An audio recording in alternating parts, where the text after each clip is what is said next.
Are you ready? Let's go! Don't you sometimes just want to talk about everything? You know, there's days when you can just talk about anything. Need to sit back and chat about nothing at all? Nothing But Julie, coming at you with fun and creative topics and interviews. Did you hear Julie's podcast? She's got the greatest topics. Come join the chat about everything, anything, and nothing. So unwind and tune in to Nothing But Julie. Great topics and cool interviews with some pretty awesome people. And now, without further delay, here's Nothing But Julie.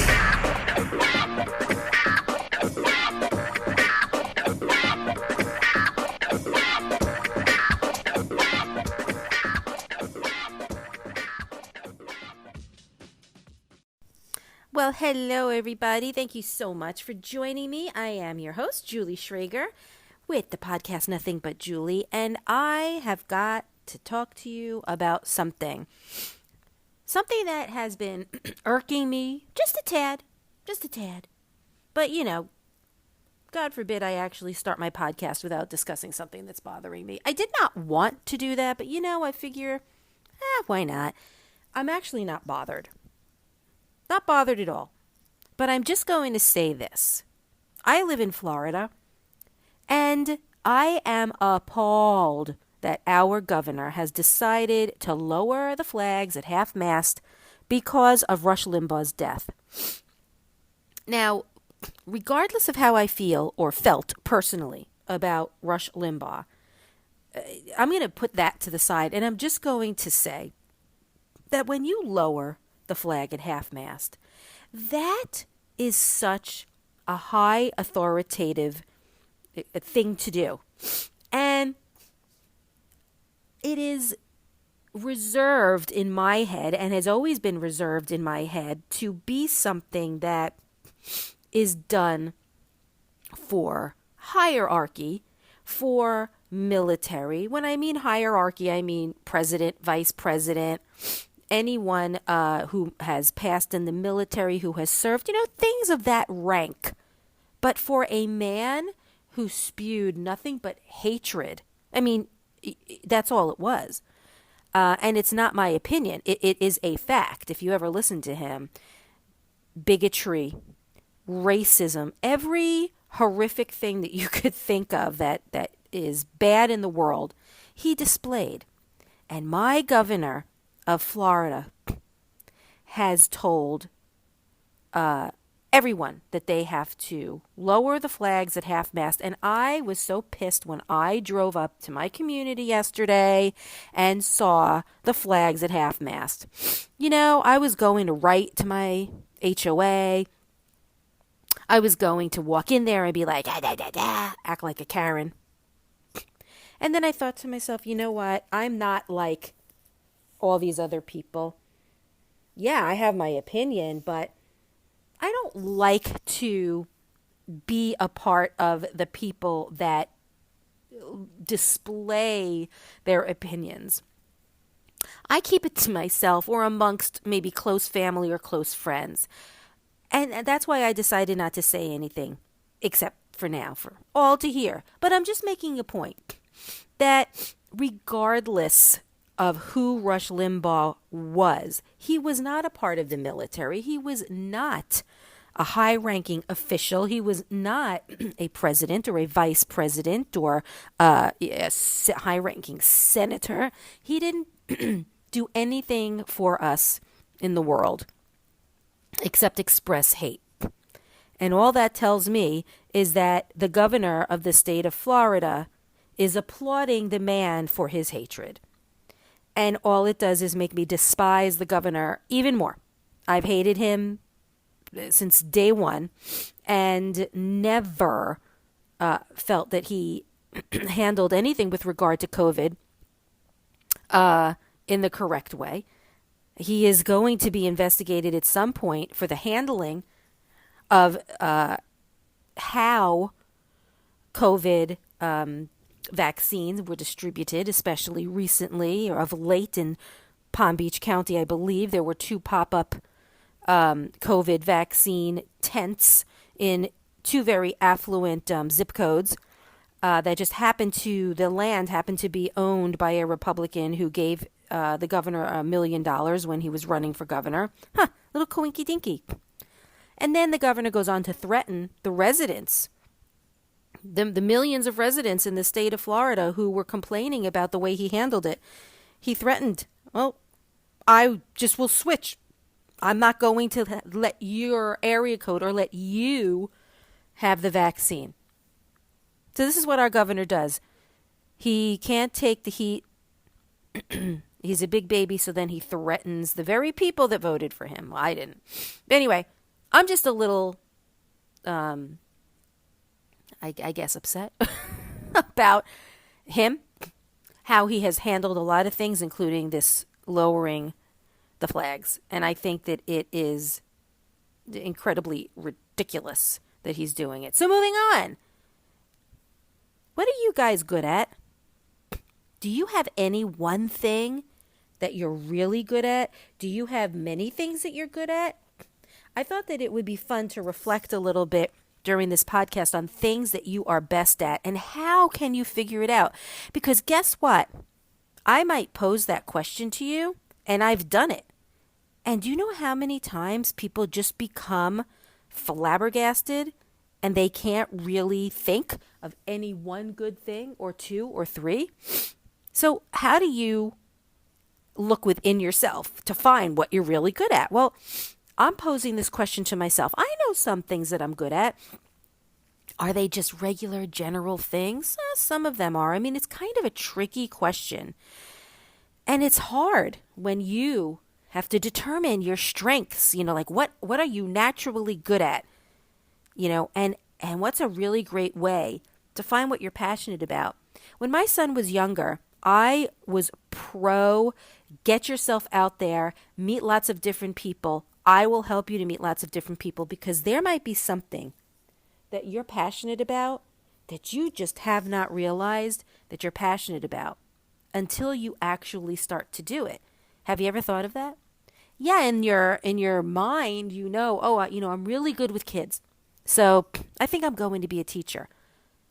But there are so many things in this world that we can all be good at, that we can all have a passion about, but we've just never experienced it or done anything hands-on to say, oh, wow, I'm really good at this, or wow, I really like this. I never would have thought, right?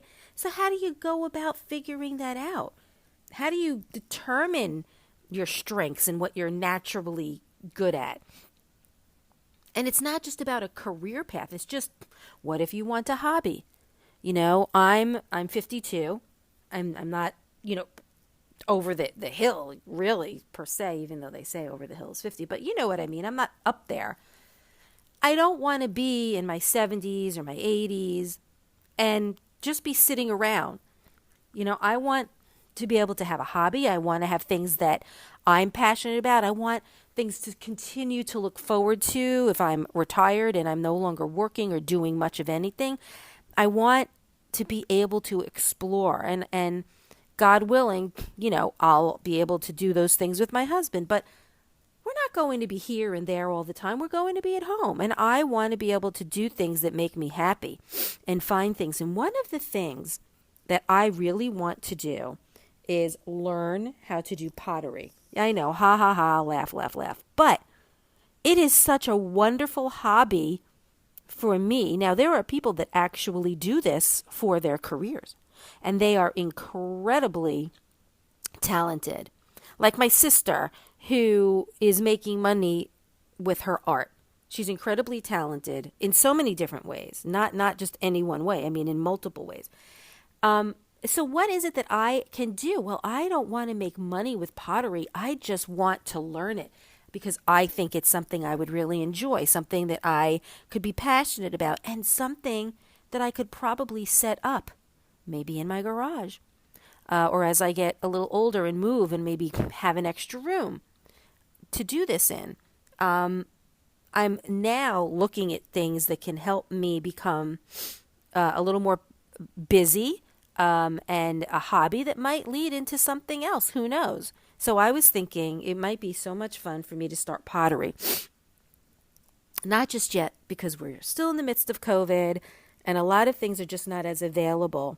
And it turns out that in order for me to learn pottery, it's not like I've tried to find classes, and the only thing that I've found are like, hey, come on in and make this, and then we'll put it in the kiln, and then, you can come back and paint it. No, I'm not looking for that. I'm looking to learn actually how to do pottery and purchase the materials. And, so it seems as though the only way to do this is to take college courses, which I do not want to do. I don't want to go and sit in a class with a bunch of younger people learning how to make pottery. But I'm just at the precipice of, doing some kind of research on it. I understand that there's like things that you can be good at, things that you are not immediately apparent with, like I said before. And so I am on this journey to figure out, what are you good at? What am I good at? And how could you turn it into a hobby or maybe even a career? And so I had to start thinking about like, what skills do I have and what skills have I used that help me to really, burst out of my shell? And so sometimes the thing I do is I think about the things I've done in the past. Like, what are my experiences? At this stage of my game, I've had quite a lot of experience. And what have I done maybe outside of the box that I've really enjoyed that maybe I can continue on or enhance upon? Like, what did I enjoy the most? What challenged me the most? What made me feel the most accomplished? Or did I earn some kind of recognition from the things that I did? So that's where I kind of start with. And is there like a commonality between these things that might help me to consider pursuing? And so one of the things I did think of, like I said, was pottery.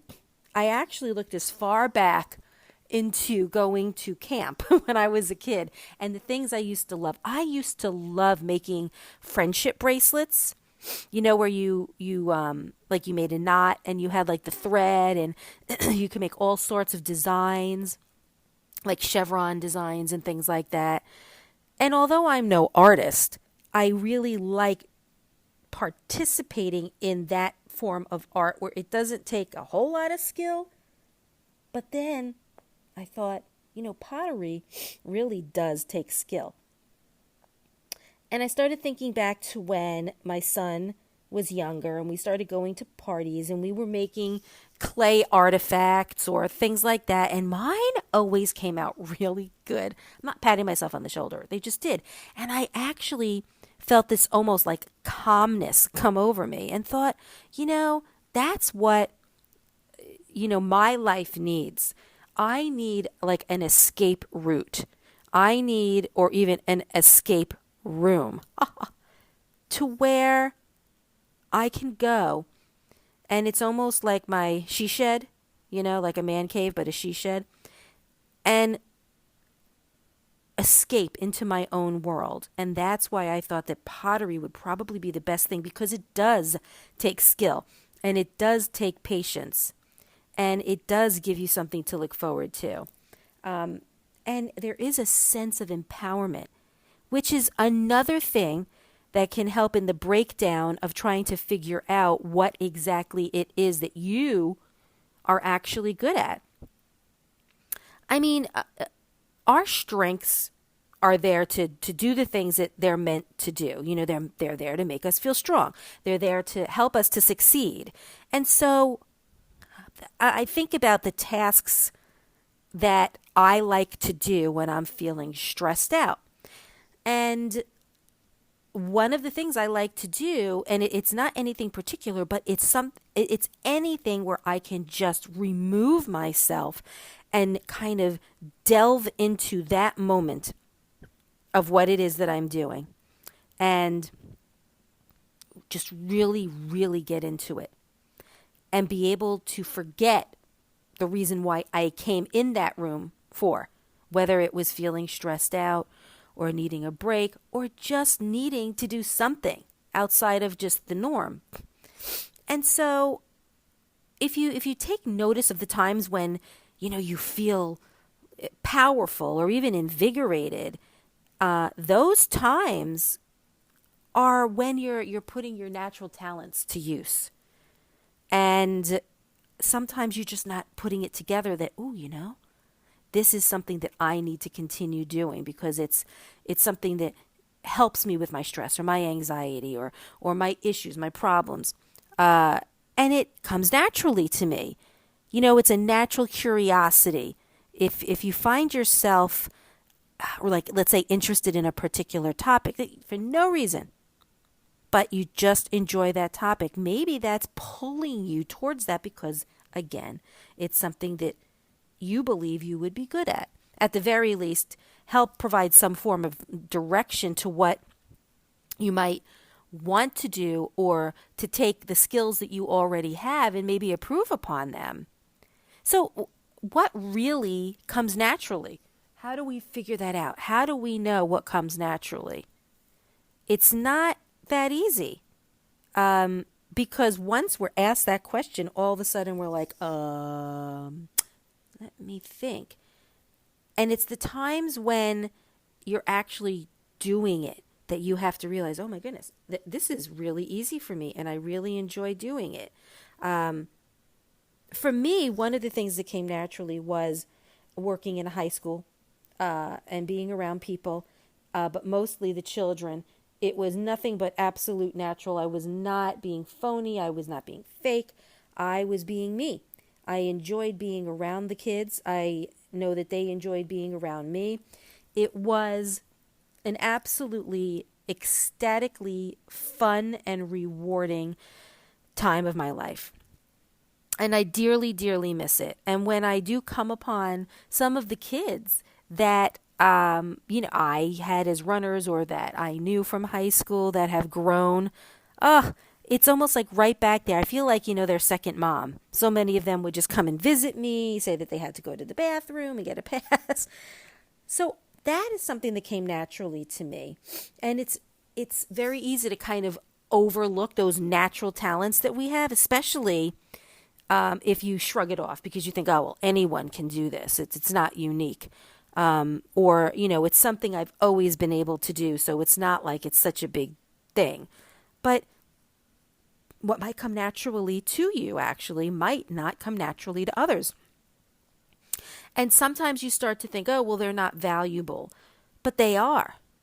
They're valuable to you and to what you need to utilize them for. So like when you naturally do something very well, let's say, it's almost easily to ignore it. Not intentionally, but you ignore it because you're so used to being good at it. Instead of realizing at that moment like how good you are at it and not overlooking it intentionally. And especially like, for example, if I were to get compliments on certain things, like a few years ago, I'll never forget, there was this woman, very kind-hearted, very high-spirited, spiritual woman, who out of the blue came over to me and told me what beautiful skin I have. No one had ever said that to me before, ever. It's not like the kind of thing you really hear. And then I remember thinking to myself, that came so naturally for her to just be so complimentary. And not only that, but the joy that it gave me and this like, oh, wow, thank you feeling. And I started thinking to myself, what am I doing to make my skin look so good? And I just realized that I'm just taking care of myself. But the fact that it came so naturally to this woman to be so complimentary when it's so hard for so many, if she took the time to realize how good she makes people feel just by a few words, that right there is one of the things that she could enhance upon. She could be somebody that could be a coach, someone that could help lift people's spirits. But instead, it's probably something that she overlooked. And I never said anything to her because I honestly didn't think about that at the time. But I'll never forget how well and good she made me feel, to the point where I started noticing my skin and started saying, well, yeah, I'm not getting any younger. I should probably really just enhance upon it. And I really haven't. I mean, I'm just doing a regular skincare routine. But the fact is that she pointed it out to me, and it was very, very kind. And so it made me think about her, that she's doing something so naturally. She did it so well. And in retrospect, I wish I had said something to her, because she really would have become like a really great like mind coach. But it was almost like a superpower to me. So I started thinking, what superpower do I have that I am overlooking? Well, I know one of the superpowers I have, and it's really just to be there for people, and wanting to be there for people, and to be there and to help them through whatever it is that they're going through, without expecting anything in return. But is there something I want to do with that just because I'm really good at it? No, not really. It's something that is reserved for the people who I love. Friends, dear family, I should say, dear friends and family. But I do now take note of how I spend my free time. I have not had a choice because of COVID. So, but at this point, when you take note of how you spend your free time, if you actually think and take a moment to think about it, that could really benefit your future. Thinking about, like I was saying earlier, a hobby that you would naturally enjoy doing. That's a great way to figure out your natural strengths and skills. So like, what is it that you would normally do? I love woodworking. I'm such a tomboy.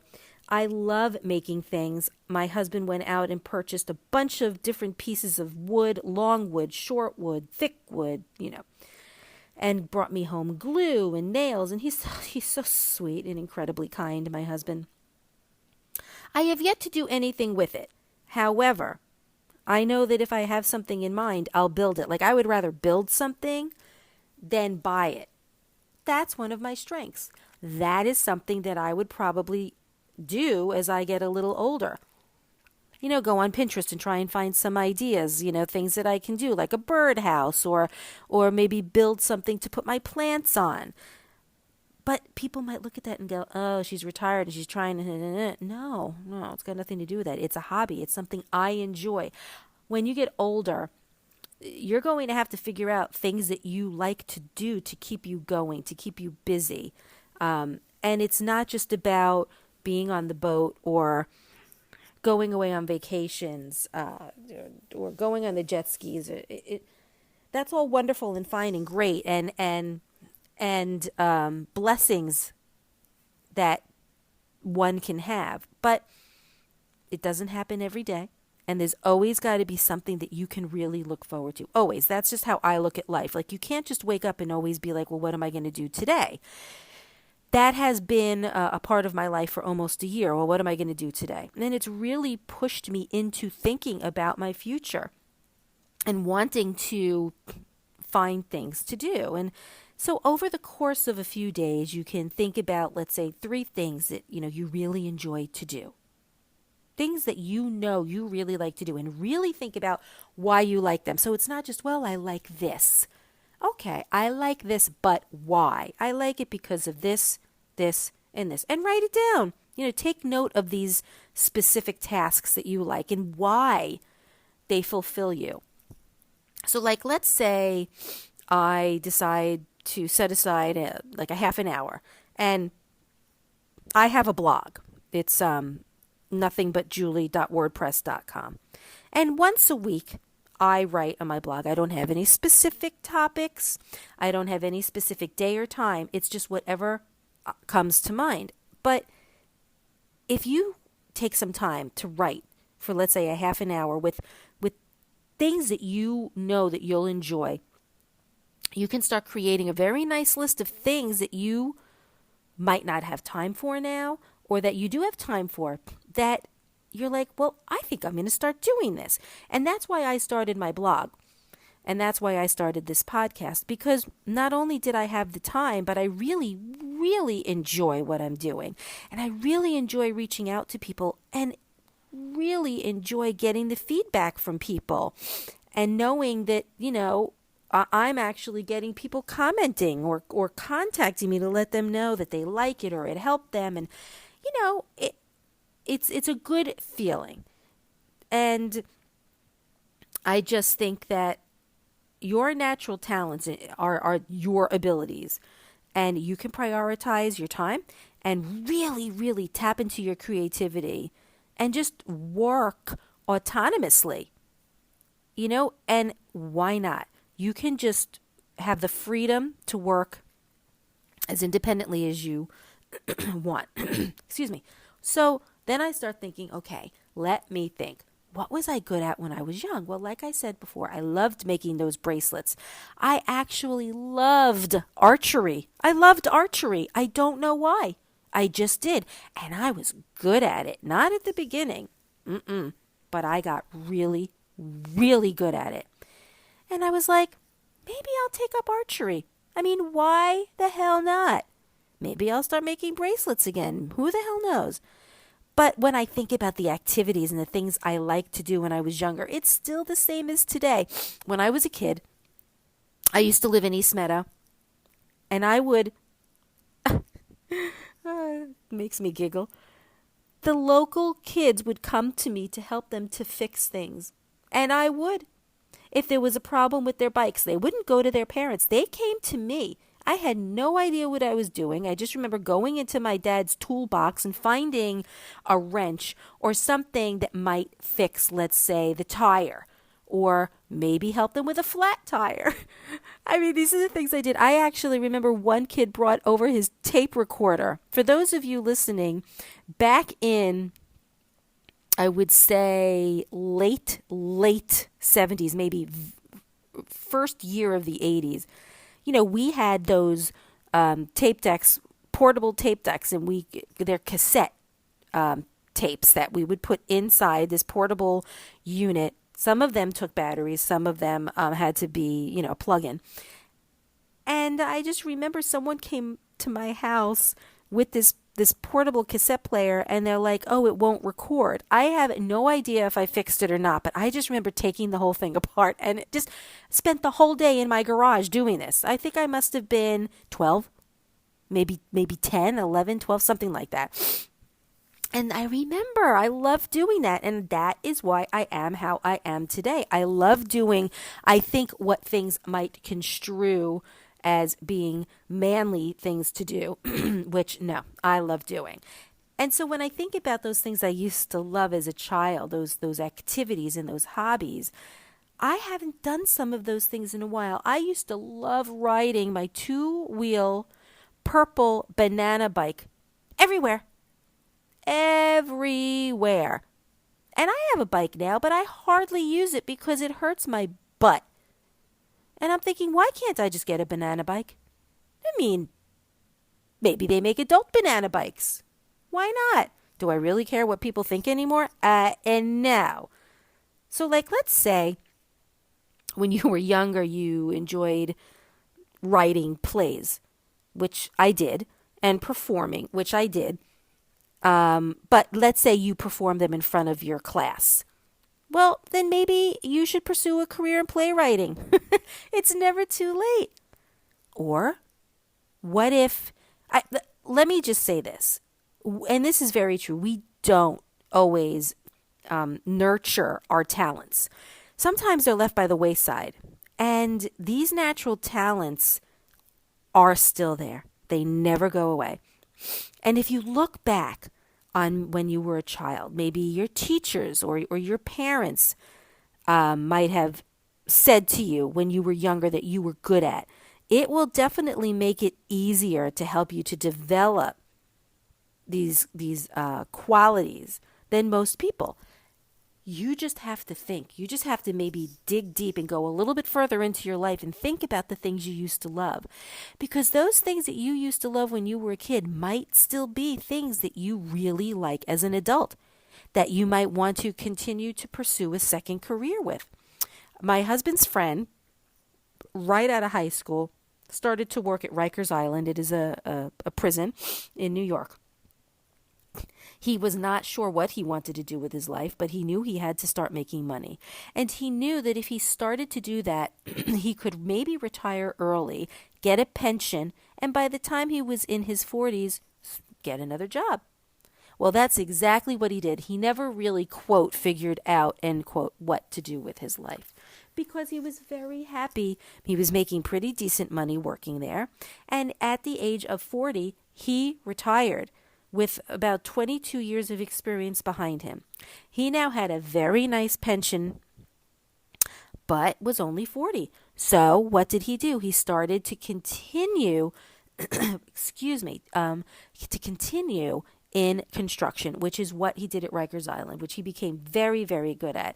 And he formed his own company, a very well-known company on Long Island in New York, to where now he's, I think he's in his mid-50s, and this is a huge construction business where he's making so much money to where he is not only continuing to provide for his family, but he still has his pension and a nice future with this company. So the point is that he was able to still fulfill the things that he enjoyed doing, even in a second career. And you know what? There's nothing wrong with asking people what they like or maybe things that they're good at. That can definitely help you with your natural strengths, help to kind of delve into what you might be really good at. Again, you'll surprise yourself when you realize, oh my God, I think I might want to do this without never even knowing about it.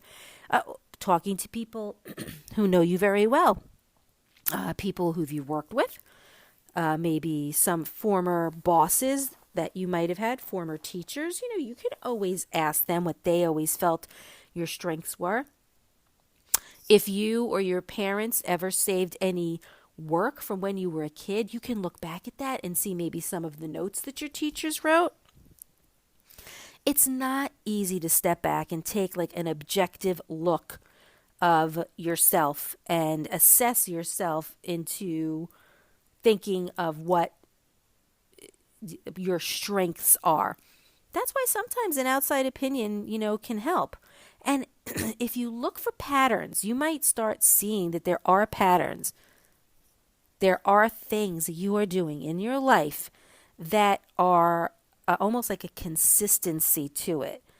And then by asking other people, it might start to reveal some type of a pattern of things. Like for me, I'm saying, I really want to do pottery. Well, that to me is a pattern of fixing things that I like to do when I was younger, building things that I like to do when I was younger.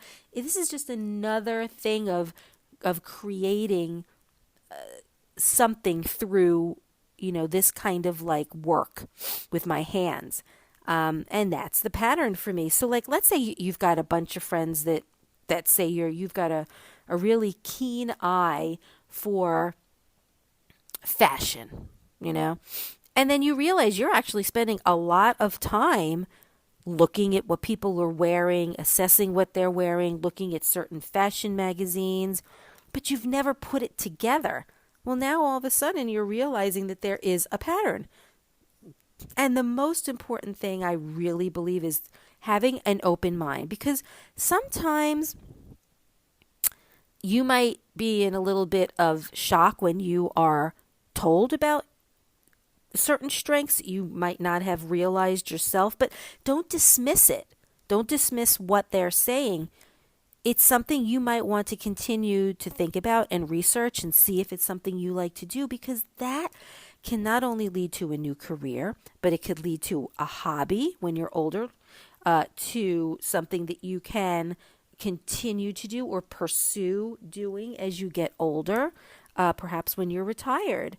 And so let me just tell you that there is a difference between what you're good at and what you have a passion with.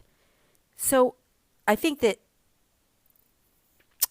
they can kind of align together, but I think that also it's important to understand that there's a difference, because what if you're in a career that you're so passionate about, but yet you realize that the talents that you have are completely separate from what it is that you do for your career. So like, let's say you write a list. All right, well, how do I know if this is something I'm passionate about or something I'm good at? Well, start with what you're good at. What is something that is a natural ability? So that would go under the list of what you're good at. You know, like my natural ability is to help people. Am I passionate about it? Maybe, but it's just a natural thing. I'm really good at handling situations that others are going through. And I know that I'm very knowledgeable with certain, areas of psychology that I know I can possibly help people with. And people notice that about me. Versus, like, what am I passionate about? I think when you're passionate about something, you don't need as high of a skill level as you would need that something you're good at. So if I don't have much skill level, but it's something I really like, do I have a skill level with, I don't know, otters? No, but I'm passionate about that.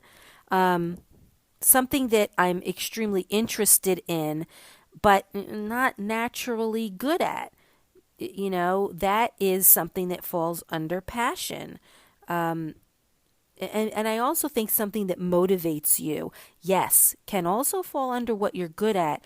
But when you are it's called intrinsically motivated, which is a bit different than just being motivated.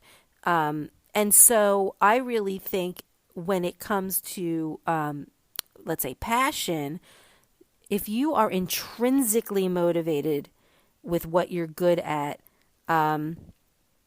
it's a part of this whole definition too. You're doing something whether you're recognized for it or not, and that falls under passion. It's just the enjoyment that you get from performing something. You enjoy doing it. That's a passion. It takes there's more to intrinsically motivated than okay, how am I going to explain this? You don't care about the reward is basically what it comes down to. When you are intrinsically motivated, you are just doing it because you're passionate about it and you enjoy doing it, and it's worth more than any external reward. So if you're really trying, like me, to figure out, what it is that you might want to do for the rest of your life, or as you get older, or after retirement, I am telling you, figuring out what it is a really great place to start, and that your hobbies are actually your greatest strengths. And once you've determined what your strengths are, I'm getting a little tongue-tied, what your strengths are, that is when you should make the move and say, okay, well, these are all my strengths. Now what is it that I can do? What can I do? What appeals to me? And trust me, you'll find it. I hope you guys found this enjoyable. Hey, listen, if you want to reach out to me, feel free. I'm on Facebook, Twitter, and I am also on Instagram under the guise Nothing But Julie. And again, if you want to check out my blog, I hope you do. It's nothingbutjulie.wordpress.com. I hope you tune in every Wednesday. Happy hump day, y'all. Enjoy the rest of your week.